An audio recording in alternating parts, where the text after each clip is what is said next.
Alors bonsoir mesdames, bonsoir messieurs, bienvenue au Centre Justice et Foi.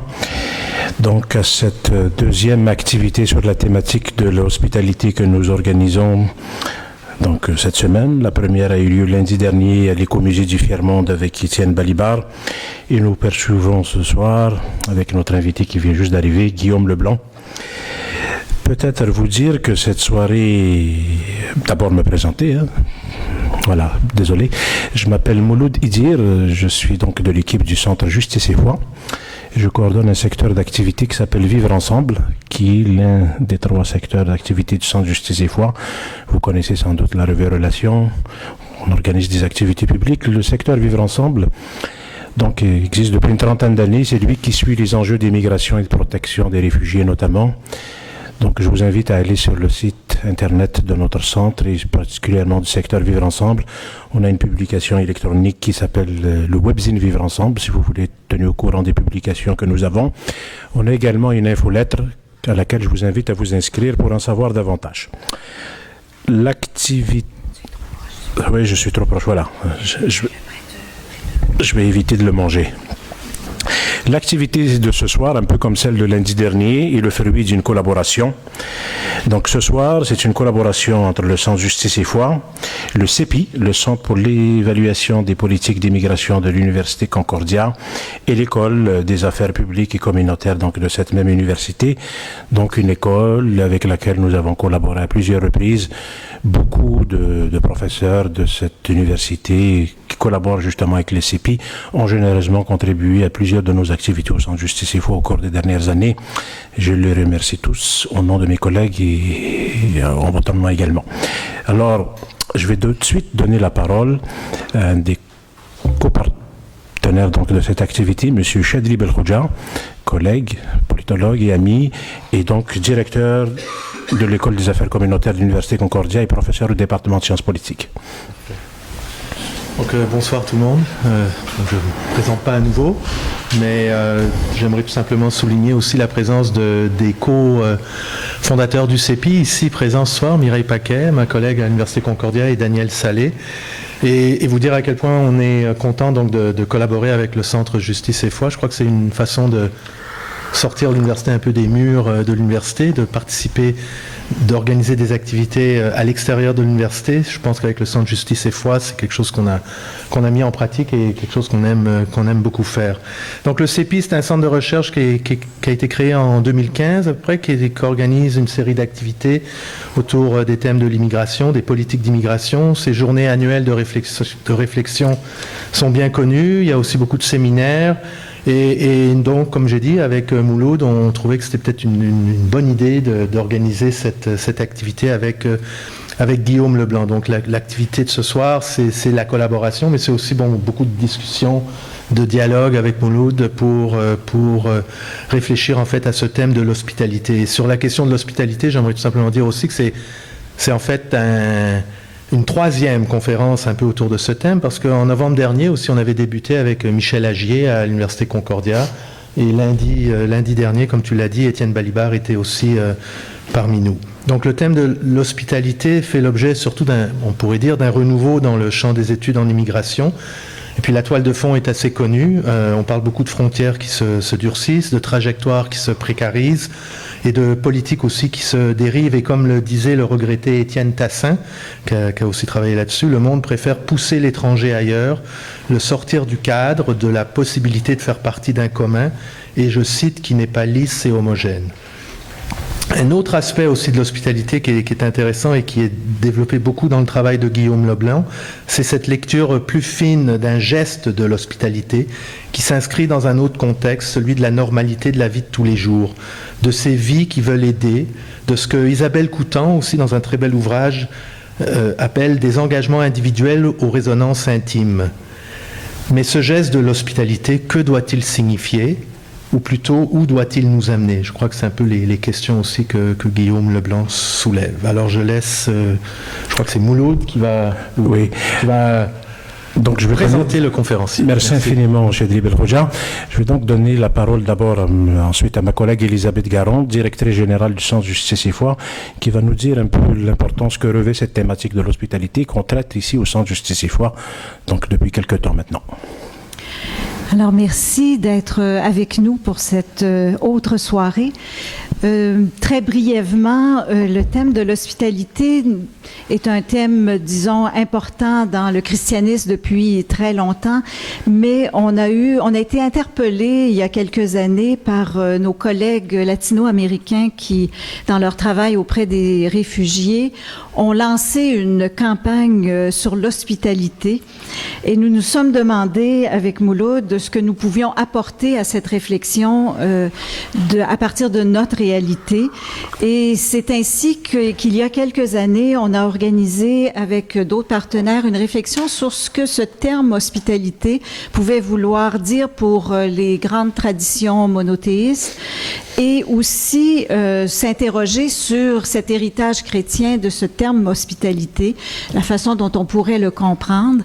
Et ce qui me reste de cette démarche que nous avions fait, d'abord, du point de vue du christianisme, on a essayé de revoir ce terme d'hospitalité, non pas seulement comme une démarche d'accueil de l'autre, mais aussi d'essayer de comprendre l'hospitalité comme un terme qui nous amène à être accueillis aussi par l'autre. Alors, dans cette démarche d'essayer de tenter de faire société avec des gens qui ont des parcours de vie qui nous viennent de différentes sociétés, de différentes cultures, ce n'est pas seulement le geste de l'accueillant, mais c'est le geste de l'accueilli aussi, d'être accueillis nous-mêmes dans notre réalité et de retransformer cette réalité ensemble. Ce qui avait été un effort en 2016, c'était aussi de penser au-delà des traditions religieuses, comment le terme d'hospitalité pouvait s'inscrire dans une démarche humaniste aussi. Et c'était une petite amorce en 2016 et je pense que Mouloud a fait énormément d'efforts, de réflexion, de démarche pour qu'on puisse faire atterrir cette notion d'hospitalité sur un plan sociopolitique aussi. Et je suis très heureuse que ce soir on puisse parler de communauté politique hospitalière. Alors merci infiniment, Guillaume Leblanc, qui était avec les Jésuites de France il y a quelques heures et qui se retrouve avec nous. Alors, d'un milieu jésuite à l'autre, vous êtes le bienvenu.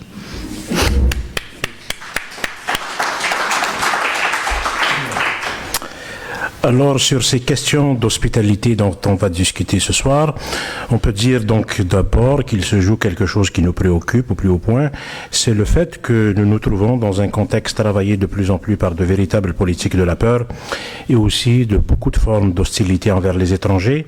Et à cet égard, on peut dire que le travail de Guillaume Leblanc est une pratique de philosophie sensible, justement, qui met de l'avant des formes d'écriture au diapason de la réalité telle que la vivent les personnes les plus fragilisées, les migrants et les exilés en l'occurrence. Guillaume Leblanc pratique une philosophie de terrain qui permet justement de restituer, on peut dire ça comme ça, un état des lieux de la condition des migrants, mais aussi des lieux, voire même des hors-lieux, dans lesquels on confine ces personnes le plus souvent. Mais ces lieux sont aussi des espaces où se déploie, nous dit souvent Guillaume Leblanc, une inventivité pour restituer des formes de vie et de dignité dans des lieux que le sens commun trouvera sans doute invivables. L'inventivité qu'il décrit dans son travail et qui est issue de la visite des lieux où l'on vient en aide et où se déploie le secours envers les migrants et les exilés, c'est d'abord une inventivité déployée par les personnes migrantes elles-mêmes, mais aussi par différents groupes qui les aident, les ONG, beaucoup d'églises, des associations diverses. Et je dirais que c'est justement dans les lieux où se trouvent les migrants que l'on peut trouver toute la signification, nous dit-il, et la mise en pratique de ce concept d'hospitalité. On ne peut pas aujourd'hui comprendre ce que signifie l'hospitalité sans aller dans les lieux où se déploient justement des pratiques d'hospitalité citoyenne qui pallient le plus souvent au défaut d'hospitalité étatique. Il y a donc, dit Guillaume Leblanc très souvent, un conflit des hospitalités qui est au cœur de ces lieux que visite Guillaume Leblanc et dont il parle dans ses écrits. En somme, c'est notre capacité d'accueil et c'est notre sensibilité au monde qui est interrogée et qui se trouve donc au cœur de sa réflexion. Sur ce plan, la question de l'hospitalité est transversale dans son œuvre, qui s'est antérieurement penchée sur des notions d'invisibilité sociale, de vulnérabilité, de précarité sociale ou même d'éthique du care. Il pratique donc une sorte de pensée de la sensibilité à l'intolérance. Et cette thématique de l'hospitalité est un peu le prolongement logique de son travail antérieur, je ne crois pas me tromper si je dis ça comme ça. Il réfléchit sur les conditions de son époque sous la forme d'une interrogation sociale portée donc aux vies les plus fragilisées. Et pour lui, l'hospitalité, c'est en quelque sorte la responsabilité politique des gouvernés comme des gouvernants qui est tout prouvé sur ce terrain. Il appelle à ce que l'on ne réduise pas cet enjeu au seul plan moral, mais que l'on tienne compte également de sa dimension politique. Et pour y parvenir, il nous dit qu'il faut dépasser l'important et indispensable impératif éthique du secours par l'impératif politique de l'accueil, en suscitant la création de lieux d'accueil durables par lesquels les individus migrants sont soutenus beaucoup plus que contrôlés, parce qu'il peut aussi servir à contrôler les personnes migrantes. Il y a un enjeu politique là. Voilà, alors je pourrais dire beaucoup de choses pour vous donner le goût en fait de lire son travail. Je vais maintenant essayer de vous le présenter. Guillaume Leblanc, il est depuis septembre 2015, contrairement à ce que dit la fichette que nous avons mis ici, il n'est pas professeur à l'université de Créteil, il est professeur de philosophie à l'université Paris 7 Diderot. Et j'ai appris tout à l'heure qu'il a succédé à Étienne Tassin qui est mort tragiquement. Donc c'est son poste, c'est du poste d'Étienne Tassin qu'il a hérité. Il est titulaire de la chaire, c'est peut-être une information qui est dépassée celle-là, de la chaire philosophie pratique. Philosophie politique, je fais ça avec philosophie politique. Voilà. Donc il faut pas se fier à Wikipédia. Son travail porte essentiellement donc sur la question de la critique sociale. Il étudie plus spécifiquement les limites complexes qui distinguent précarité, exclusion, vie décente, normalité. Il est membre du comité de rédaction de la revue Esprit, de la revue Le Passant Ordinaire. Beaucoup de publications. Je recommanderais pour un public plus citoyen celle-ci, ce livre, Vaincre nos peurs et tendre la main, publié chez Flammarion, issu donc d'une collaboration avec le Secours catholique, Emmaüs Solidarité et ATD Carmonde. On peut recommander également son livre Dedans dehors, La condition d'étranger, publié je crois en 2011 aux éditions du Seuil.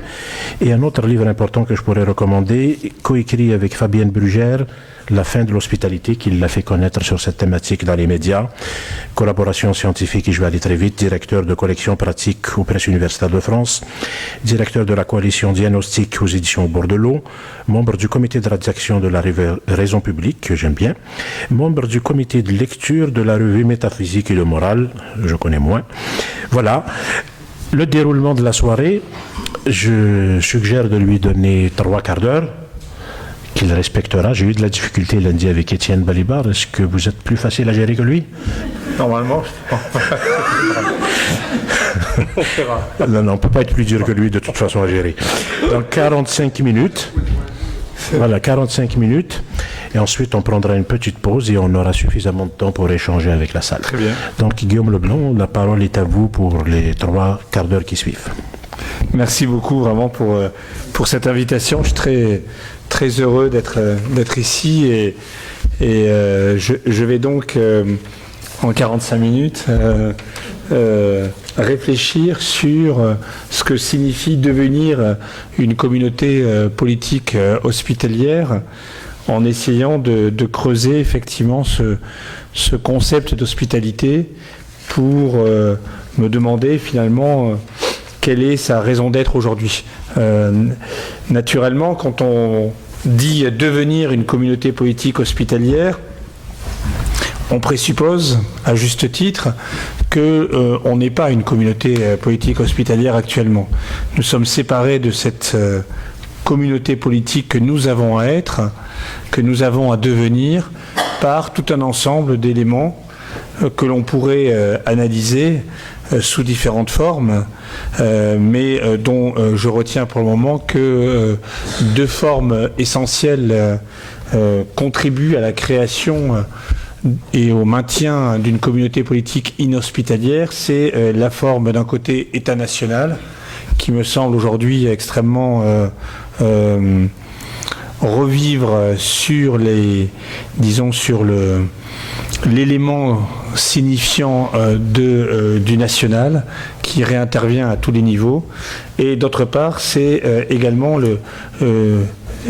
la propagation d'une forme de culture de la peur qui crée effectivement ou amplifie des frontières entre les uns et les autres, entre les autres qui sont désignés autres par les uns qui s'octroient le titre des uns, le monopole des uns, et qui ont cette capacité politique presque performative d'éloigner certaines vies comme étant différentes, étranges, étrangères, autres, créant ainsi une frontière entre nous, entre guillemets, et eux.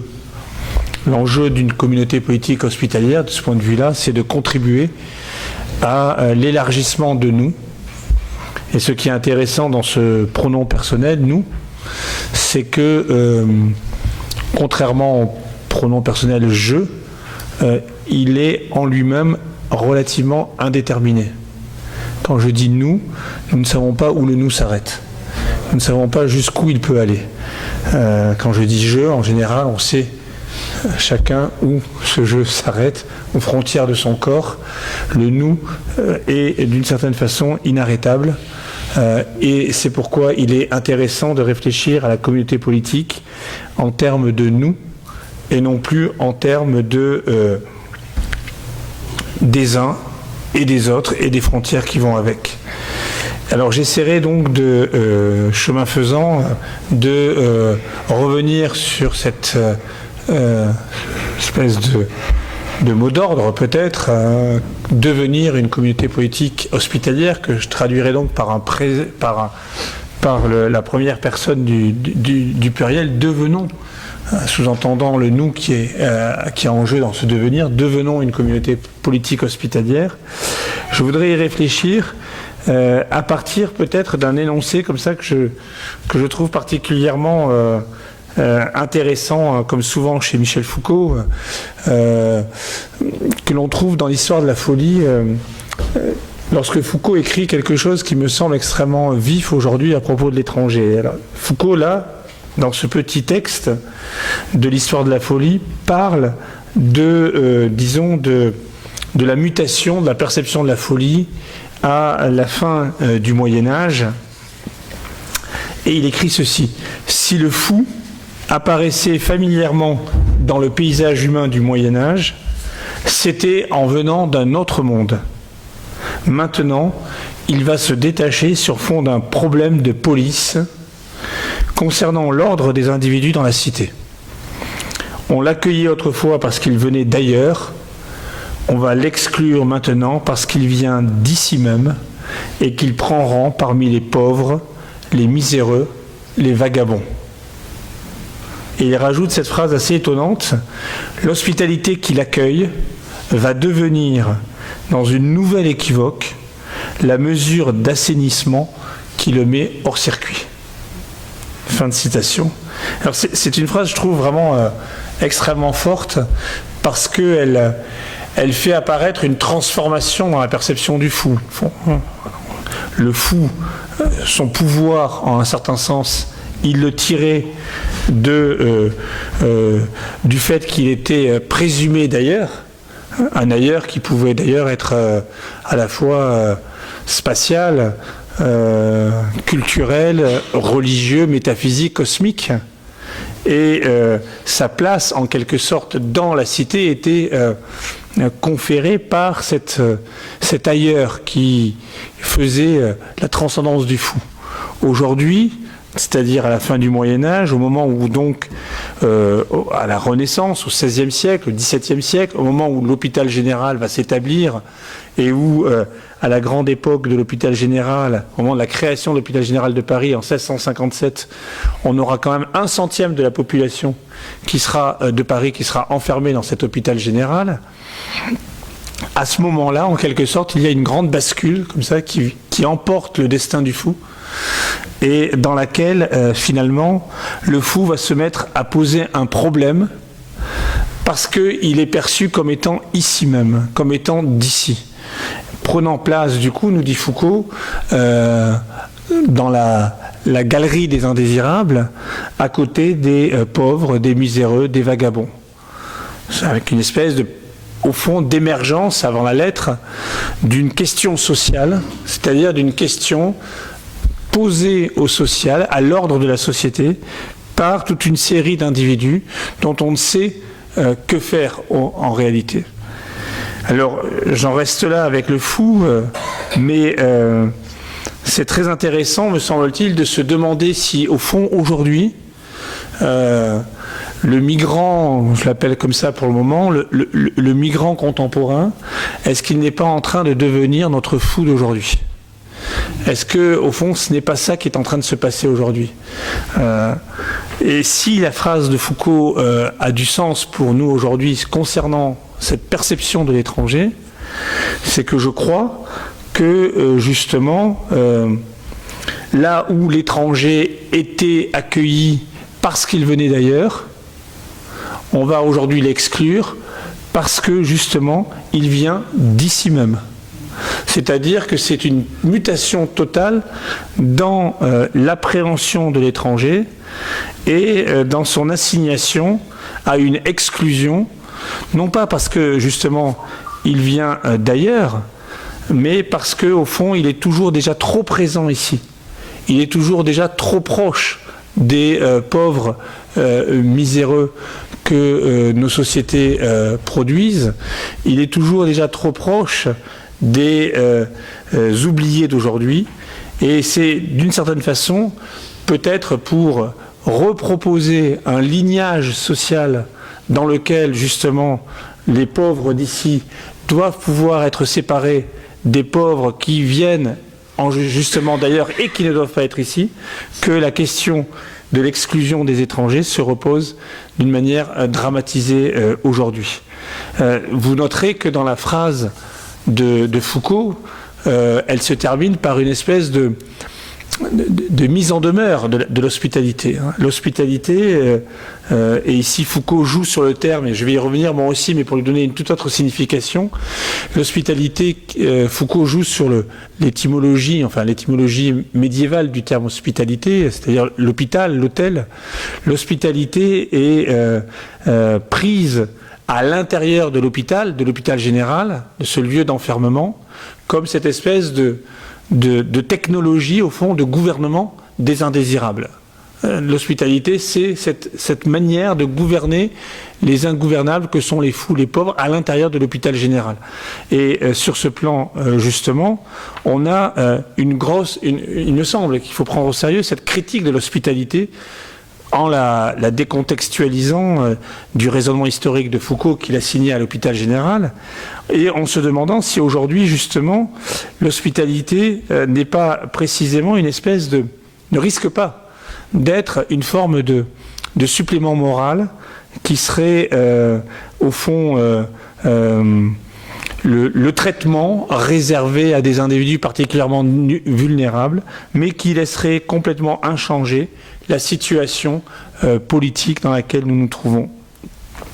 Et c'est vrai que quand on se rend, ce que nous avons fait avec Fabienne Brugère, quand on se rend dans des camps, enfin nous avons pris la décision comme ça de réfléchir au plus près de certains terrains dans lesquels la question de l'hospitalité se posait, donc à Calais, dans la jungle de Calais, à Grande-Sainte, à la frontière de l'Italie et de la France, mais aussi en Macédoine, en Allemagne, à Berlin, dans certaines îles grecques, plutôt en Europe donc, mais quand nous sommes allés dans différents lieux où la question du confinement des étrangers était posée dans des lieux particuliers, c'est vrai que nous n'avons pas pu nous empêcher de penser, dans un premier sens, que l'hospitalité, au fond, l'hospitalité impérative des bénévoles, des associations, des collectifs, dans la gestion même de ces camps, de ces lieux, d'une certaine façon, permettait à une situation invivable d'être maintenue vivable par les réseaux, les résonances humanitaires que l'hospitalité produit. De telle sorte que on ne peut alors s'empêcher de penser que l'hospitalité est au fond le bras humanitaire du libéralisme contemporain. Qu'il n'est rien d'autre qu'il risque de n'être rien d'autre que le gouvernement des vies inemployées. Tout se passe alors comme si l'hospitalité était une fonction de l'humanitaire et que l'humanitaire, au fond, consistait dans une gestion des indésirables, terme dont vous savez peut-être qu'il a été utilisé en français, avant Agier, mais effectivement en français par Hannah Arendt dans sa somme de 1951 sur le totalitarisme. Elle parle des indésirables, justement. Et qu'Agier va reprendre exactement dans l'analyse qu'il fait des camps de réfugiés des pays du Sud notamment, en montrant précisément que le soin humanitaire risque d'être la main gauche d'une politique dont la main droite reste les interventions militaires, le bras armé, comme si au fond il y avait là une ambiguïté fondamentale de l'hospitalité humanitaire. Et ces ambiguïtés que Agier note à propos de l'existence des camps du Sud, qui sont de véritables en réalité villes, dans lesquelles on passe près de 17 ans en moyenne. Ces ambiguïtés valent aussi pour la création plus éphémère, plus sauvage dans un certain sens de tous ces lieux, comme notamment la jungle de Calais ou le camp de la Linière à Grande-Synthe, à côté non loin de Calais. Dans la mesure où, effectivement, de l'aveu même des associations qui travaillent sur place, de Care for Calais, d'Utopia 56, d'autres associations, il s'agit justement de rendre viable des vies, de permettre à des vies qui sont au bord de l'extinction de continuer à exister en apportant aux migrants justement les soins vitaux premiers qui relèvent de ce que nous appelons finalement la dimension du secours de l'hospitalité, qui est la première dimension de l'hospitalité, secourir. Toute la question est de savoir si précisément face à cette dimension, disons, de compatibilité entre le libéralisme et l'humanitarisme et donc l'hospitalité, toute la question est de savoir si précisément l'hospitalité peut jouer un autre rôle que ce supplément moral, que cette fonction supplétive qui vise à restaurer la vie là où elle est menacée, ce qui est déjà absolument précieux, énorme, indispensable. Toute la question est de savoir s'il est possible de s'orienter autrement en considérant l'hospitalité peut-être comme une pratique, et moi j'aime beaucoup cette idée, comme une pratique impure, c'est-à-dire à la fois éthique, évidemment, il faut secourir son prochain, et en même temps politique. Et dans la dimension politique vers laquelle je vais aller, forcément, j'introduirai deux dimensions qui me semblent aller au-delà de la dimension éthique du secours. C'est la dimension politique de l'accueil, effectivement, qui suppose des créations de dispositifs durables d'hospitalité, sur lesquels je vais revenir, et aussi la dimension exactement de l'appartenance, qui me semble absolument essentielle, et qui signe, de mon point de vue, ce que j'appellerais un au-delà de l'hospitalité. Donc je voudrais essayer de restituer un parcours de l'hospitalité dont le commencement serait le fiat, en quelque sorte, du secours, dont le cœur battant serait l'accueil, et dont l'au-delà nécessaire serait l'appartenance. D'où mes trois verbes, secourir, accueillir et appartenir, qu'il faut évidemment mettre en relation entre les uns les autres, même si, je vais le montrer, toute une série de ruptures tragiques, interrompent la trajectoire qui va du secours à l'accueil et de l'accueil à l'appartenance et contribuent de ce fait à faire des migrants aujourd'hui ce qu'Arendt appelait également des parias. Un point intéressant dans cette interrogation introductive, c'est que ce terme d'hospitalité, au fond, vous l'avez dit au début dans l'introduction, est revenu en force ces dernières années dans les sciences sociales, dans la théorisation, mais je dirais il est revenu en force d'abord par les pratiques et par au fond les désignations de certaines pratiques de bénévoles, d'associations, de collectifs, qui se sont dit à un certain moment, finalement, l'hospitalité, c'est nous. Nous sommes l'hospitalité. Oui, moi, j'ouvre ma porte chez moi, je fais partie de l'association Welcome, par exemple.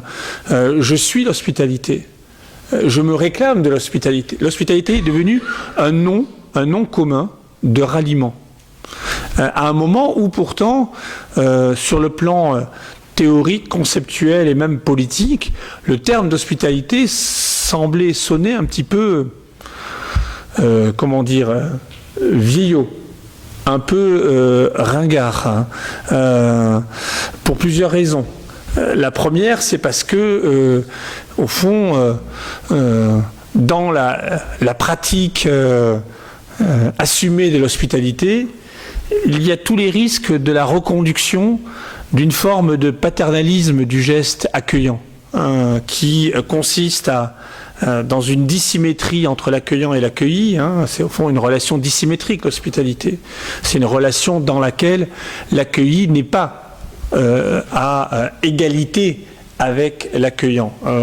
D'où d'ailleurs le fait que l'étymologie inspirée latine du verbe signifie justement égaliser. Donc il y a une dimension d'égalisation dans l'hospitalité qui est très très importante.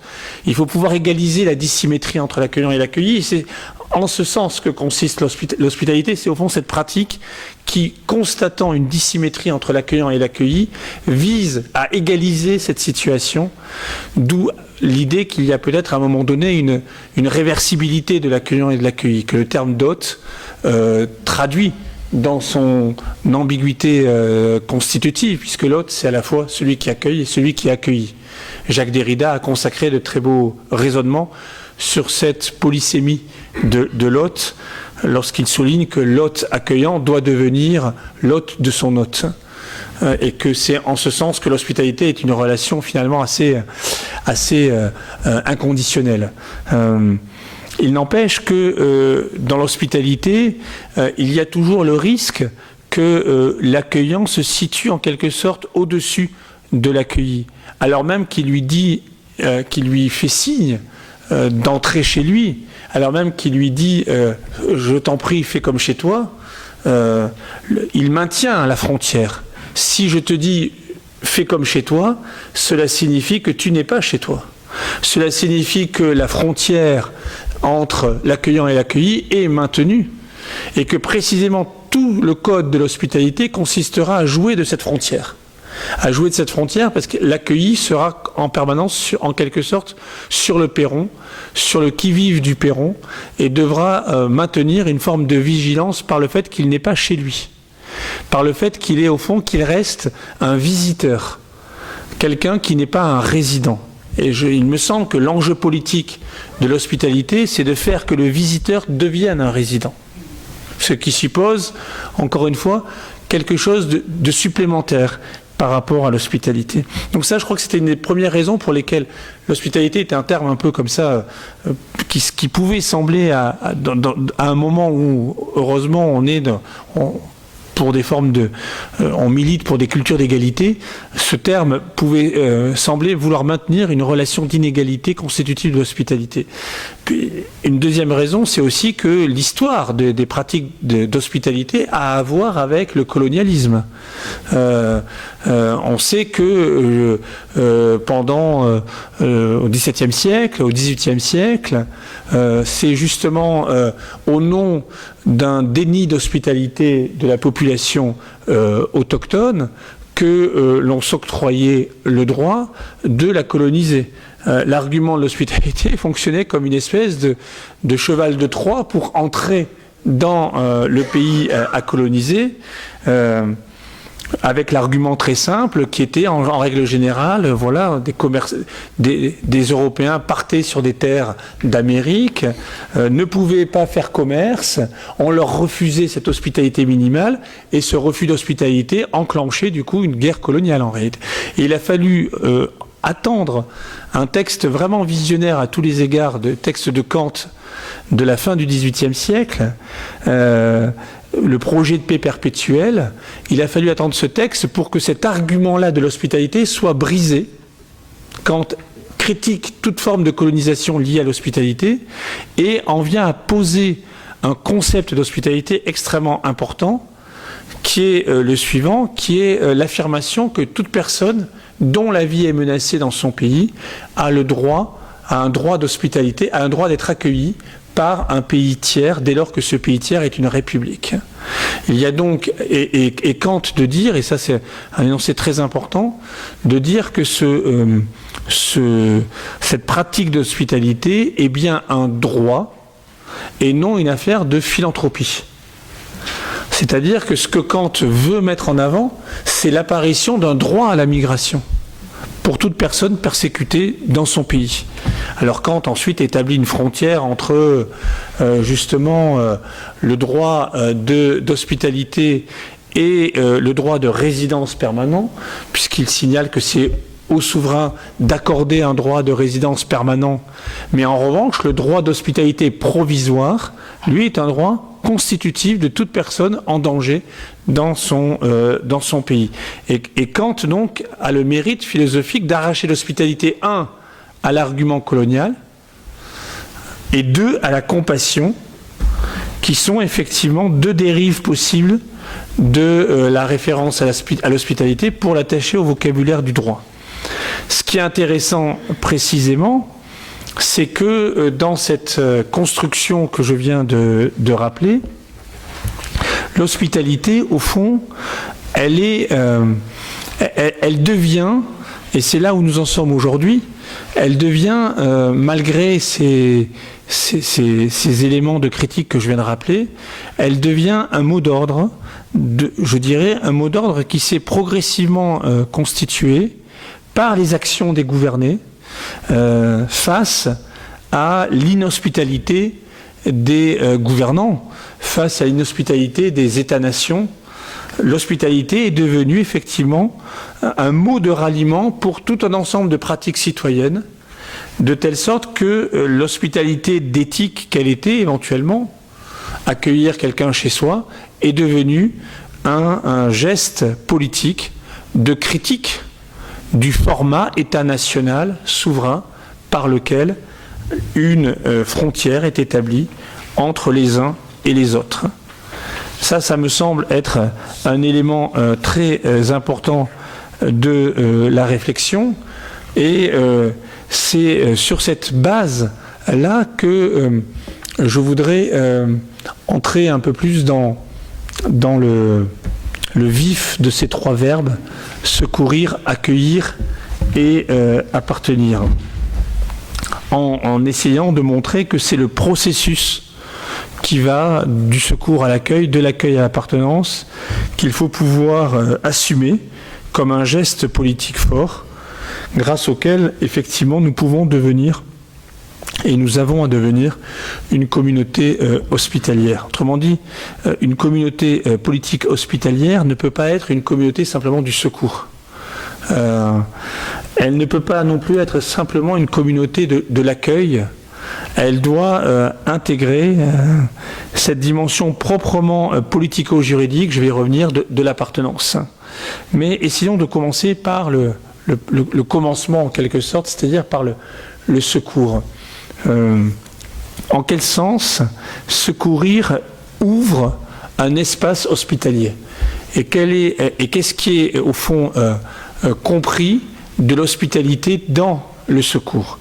Ça, c'est la première question. Cette question, dans le livre « La fin de l'hospitalité », nous nous la sommes posée, je l'ai dit en préambule, en prenant au fond une décision de méthode philosophique qui est celle de refuser de produire d'emblée un concept d'hospitalité. Alors c'est vrai que la question, souvent quand on est un philosophe professionnel entre guillemets, on est enclin à aimer les questions en qu'est-ce que, depuis Platon, qu'est-ce que la justice, voilà, qu'est-ce que le courage, qu'est-ce que la beauté, et voilà, qu'est-ce que l'amour. Et il me semble que nous avons refusé au fond, de répondre à cette question qu'est-ce que d'emblée pour aller voir sur place, dans des lieux, ce qu'il en était des pratiques d'hospitalité. Autrement dit, nous avons proposé de mettre entre parenthèses toute définition ou toute idée préconçue de l'hospitalité pour tenter de comprendre à même un certain nombre de lieux qui nous semblaient névralgiques, ce qu'il en était des pratiques d'hospitalité. Et c'est un point très important parce que ça nous a fait entrer dans deux dimensions que nous n'aurions pas perçues, je pense, si nous étions d'emblée allés du côté de Platon et de qu'est-ce que l'hospitalité. La première dimension, c'est que ce qui nous est apparu dans tous les lieux où nous sommes allés, dans toutes les discussions que nous avons eues avec des Érythréens, des Syriens, des Afghans, des bénévoles, c'est que l'hospitalité était d'abord pratiquée par les migrants eux-mêmes. C'est une dimension qui a l'air de rien et qui est constitutive. C'est-à-dire que l'hospitalité par exemple, à Calais, vis-à-vis des arrivants, de ceux qui arrivent, mettons des populations d'Érythréens qui arrivent à Calais à tel moment, elle est d'abord pratiquée par des Érythréens qui habitent dans la jungle et qui vont se débrouiller pour la première nuit, les 2 premières nuits, loger ces personnes, leur fournir la possibilité de rebrancher leur téléphone portable, leur donner un repas. Très souvent, en général, d'ailleurs, ces personnes dormaient dans les lieux, dans les restaurants de la jungle, avant que, ensuite, un relais se fasse par les associations, comme Care for Calais, par exemple, qui, le surlendemain, arrivaient donner une tente, un équipement pour la personne, pour qu'elle puisse commencer à vivre à l'intérieur de la dite jungle de Calais. C'est, autrement dit, le réseau de l'hospitalité, elle ne vient pas d'abord par une personnalité morale extérieure qui, du haut de son magistère moral, c'est très important qu'il y ait ça aussi, mais qui, du haut de son magistère moral, perçoit l'intolérable d'une situation et vient en aide. L'hospitalité, elle naît de l'intérieur même du processus de la migration. Elle vient comme, au fond, un soutien immanent au déplacement lui-même. Il ne pourrait pas y avoir de déplacement en un sens s'il n'y avait pas ces réseaux informels d'hospitalité qui constituent, qui font que le déplacement lui-même est en même temps la médecine sur son propre déplacement. Une médecine en quelque sorte interne au déplacement. C'est ça d'abord l'hospitalité. Et ça, nous l'avons compris vraiment en nous rendant dans des lieux précis. Une deuxième chose, de telle sorte que la dimension du secours, elle est d'abord produite par ceux qui sont justement dans un état de détresse. Et alors, ce qu'il faut penser, c'est les réseaux, c'est les circulations par lesquelles des formes de secours vont s'organiser en filets de protection, en soins, en prendre soin, en care générale, qui va pouvoir justement se développer dans une forme justement première d'aide à l'autrui vulnérabilisé.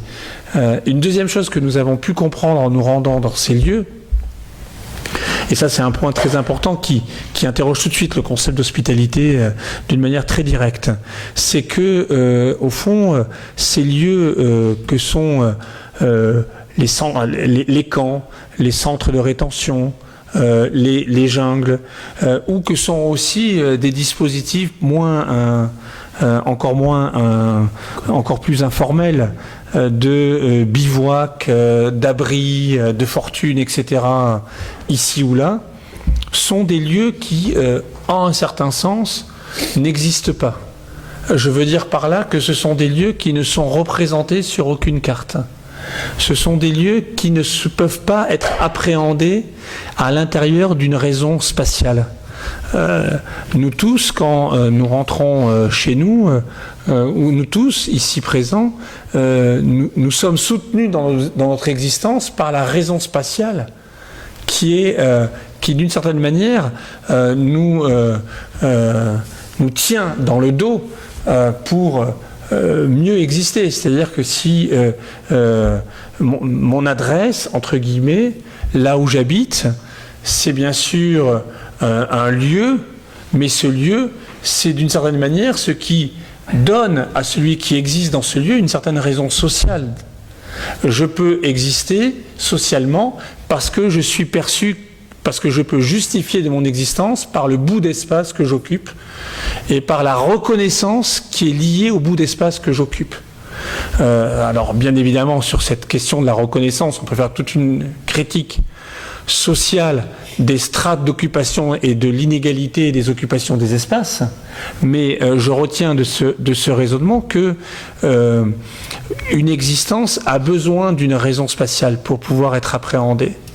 Or, précisément, dans ce qu'il y a de tragique dans la migration, c'est que les personnes en déplacement perdent leur chez-soi, elles perdent leur lieu d'ancrage, elles perdent la raison spatiale qui donne une raison sociale d'existence en quelque sorte, et en même temps, elles arrivent dans des lieux qui n'ont aucune forme, qui ne sont liés à aucune forme de perception, qui ne sont représentés par rien.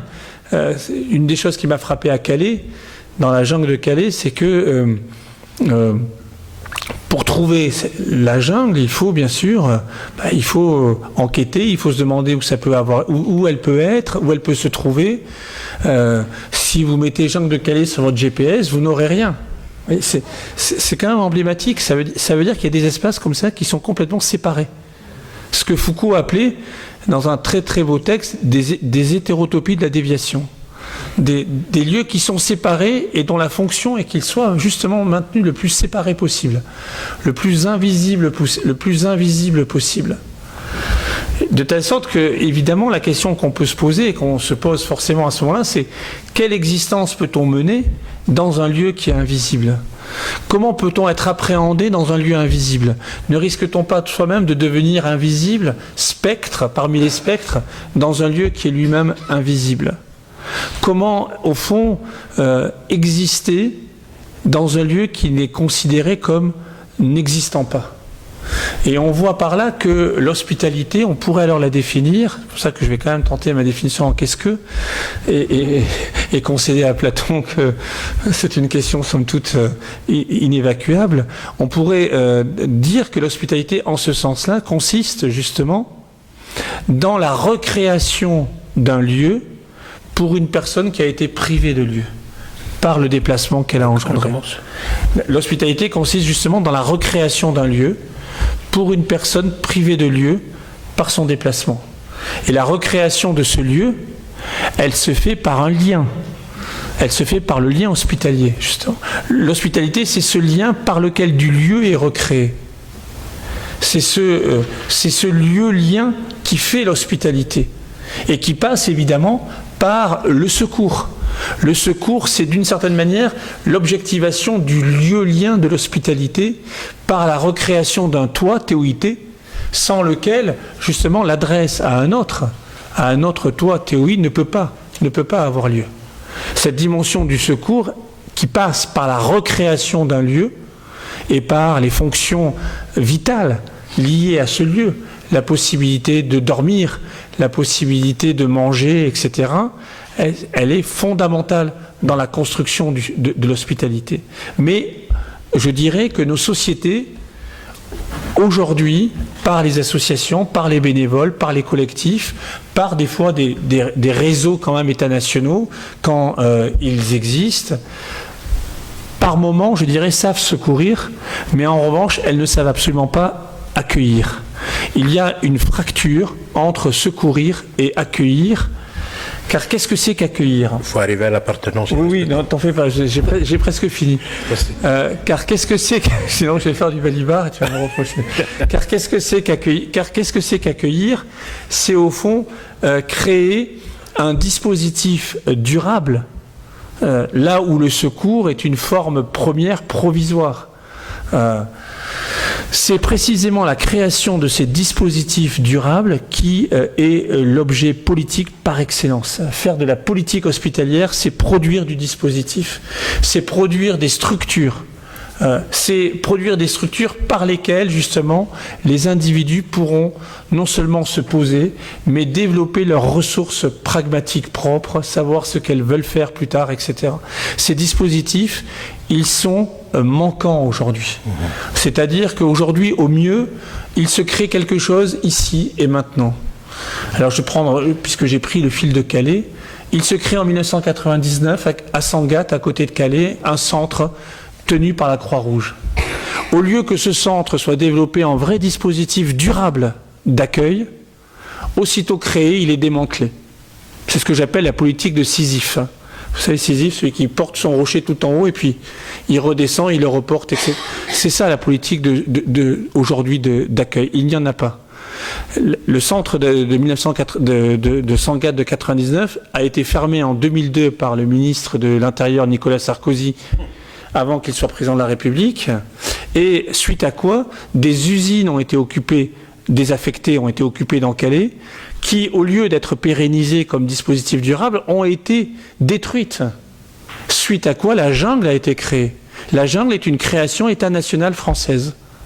Parce que c'est ce dispositif engendré par les précaires, parmi les précaires, les migrants, faute de dispositif extérieur.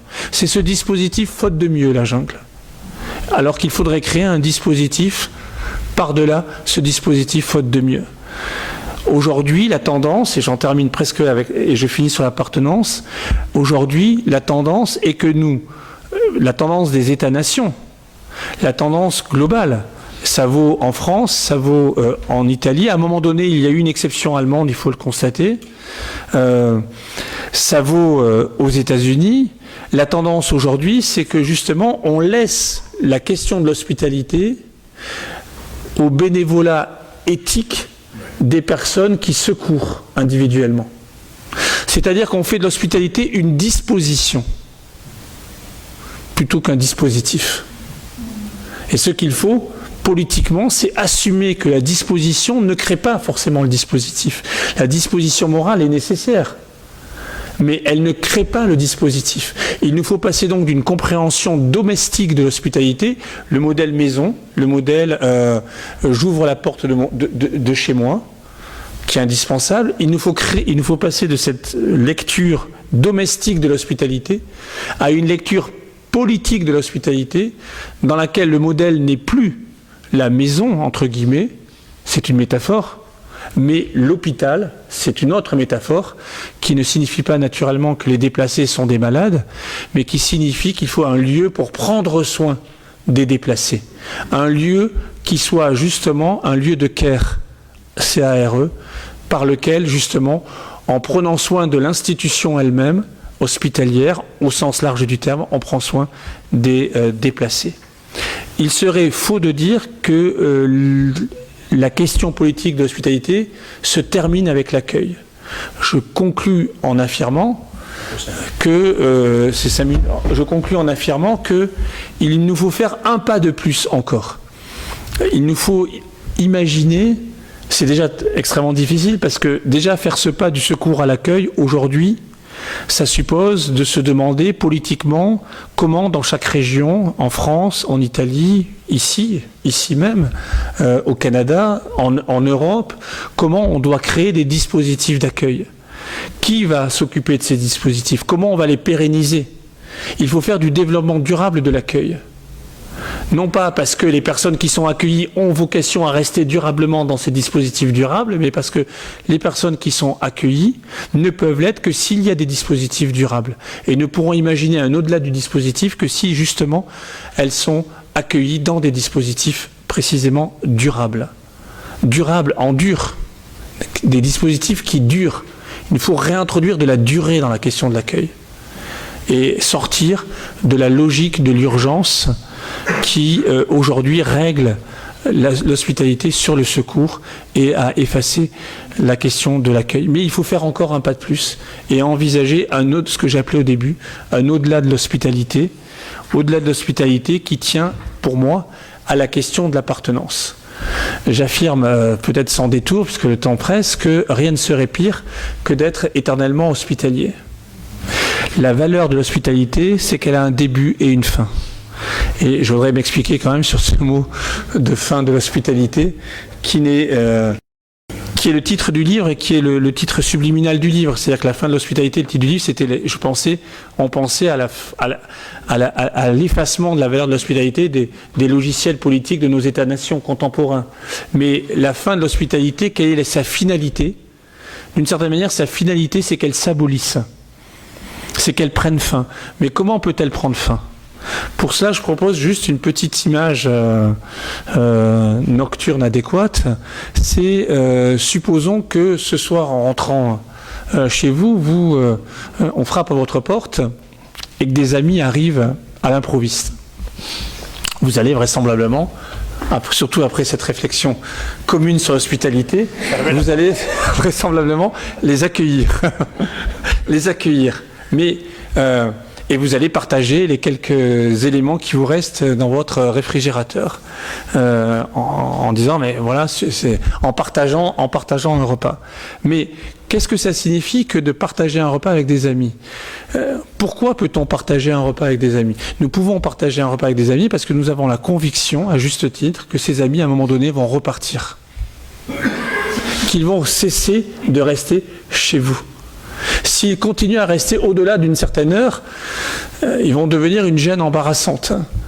Surtout si vous avez du travail demain. S'ils continuent à rester au-delà de cette heure précise, ils vont commencer à devenir des intrus. Et vous voyez, qu'est-ce qui fait qu'on peut imaginer qu'ils partent de chez soi? Qu'est-ce qui rend légitime cette pensée? Qu'est-ce qui fait que ce n'est pas une pensée monstrueuse? Ça pourrait être monstrueux de se dire, vivement, à un moment donné, vivement qu'ils vont s'en aller quand même. Qu'est-ce qui fait que ce n'est pas une pensée monstrueuse? Ce n'est pas une pensée monstrueuse parce que je sais d'avance qu'ils ont un chez-soi. Je sais d'avance qu'ils ne sont pas à la rue. Je sais donc qu'ils ont une raison spatiale, qui est aussi une raison sociale. Et que donc, cette raison spatiale, adossée à leur existence, leur permet de rentrer chez eux. L'étranger qui vient, c'est celui qui est accueilli alors que nous savons qu'il n'a plus de chez soi, qu'il n'a plus cette raison sociale, qu'il n'a plus cette raison spatiale. Donc la question de la fin de l'hospitalité ne peut pas être analogue au traitement que nous avons, que nous venons d'avoir de nos amis qui vont partir. La question de l'au-delà de la fin de l'hospitalité doit donc être la suivante. À quelles conditions peut-on imaginer qu'à un certain moment, ils ne seront plus considérés comme des étrangers? Parce qu'au fond, tant que nous sommes hospitaliers, nous maintenons malgré tout la frontière entre eux et nous. Tant que nous considérons que la pratique de l'hospitalité est l'alpha et l'oméga de la relation à l'étranger, nous maintenons justement la fiction du « je vous en prie, faites comme chez vous ». Nous maintenons la distance par laquelle une vie est rendue étrangère. Parce que l'étranger, on ne naît pas étranger. On le devient par le jugement, par la désignation par laquelle on est éloigné de la sphère d'appartenance de ceux qui se disent non étrangers. De telle sorte que la question de l'appartenance, c'est justement une question qui devient centrale. C'est la question de l'appartenance à la nation accueillante, c'est la question aussi, mais pas forcément, c'est la question de l'appartenance aussi à la nation d'origine de celui qui vient et qui a très souvent envie de rentrer chez lui. C'est la question aussi des modalités de l'appartenance. On n'appartient pas qu'à une nation, on appartient à des groupes multiples, on appartient à un ordre confessionnel, on appartient à une communauté, on appartient à une ville, on appartient à un club de sport. Les modalités de l'appartenance sont multiples, mais rien ne serait pire qu'une vie qui n'a plus aucune modalité d'appartenance. C'est, encore une fois, Hannah Arendt qui le soulignait parfaitement, quand elle disait que la question essentielle, ce n'est pas être ou ne pas être, comme pour Hamlet, c'est appartenir ou ne pas appartenir. Quand vous ne pouvez plus appartenir, vous ne pouvez plus exister politiquement. Pour moi, la question de l'appartenance, je conclus, elle est forcément liée à la question des droits. Il nous faut construire des modalités juridiques d'appartenance. Le droit de vote pour les étrangers, aux différentes élections. Le droit de travail. En France, par exemple, je ne sais pas ce qu'il en est ici au Canada, en France, l'obtention d'un permis de travail a été ajustée avec la possibilité d'obtenir la reconnaissance de sa demande d'asile. Ça s'est fait en 91. Et contre la loi de 86, il faut dissocier précisément le permis de travail de la demande d'asile, si nous voulons justement qu'une personne puisse appartenir à une société par le travail qu'elle produit. Alors qu'aujourd'hui, c'est concrètement absolument impossible. Voilà quelques pistes. Une autre piste sur laquelle vous êtes en avance, je pense, ici, c'est de reconnaître aussi des formes de citoyenneté locale ou régionale qui ne soient pas nécessairement liées à une forme de citoyenneté nationale. Nous devons dissocier la notion de citoyenneté de la notion de nationalité. Ce qui avait été pensé déjà par Habermas, en Amérique du Nord par Ben Habib, il nous faut le reprendre aujourd'hui et imaginer des droits locaux. Célia Ben Habib. Célia Ben Habib. On a une autre Ben Habib. Célia Ben Habib, oui. Ah oui. Voilà. Merci infiniment. Merci infiniment.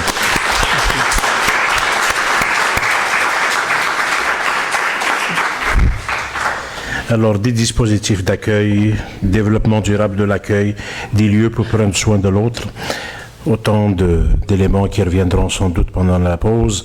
Et une autre question sur laquelle j'aimerais qu'on revienne pendant l'échange, c'est la question des limites. Hein? Donc, penser le rapport à l'étranger, donc les limites de l'accueil, c'est une question sûrement qui revient souvent dans les débats. Penser la différence entre les limites et la fermeture, donc je ne sais pas si on pourrait y revenir tout à l'heure. Voilà, alors on va prendre une petite pause de 10-15 minutes.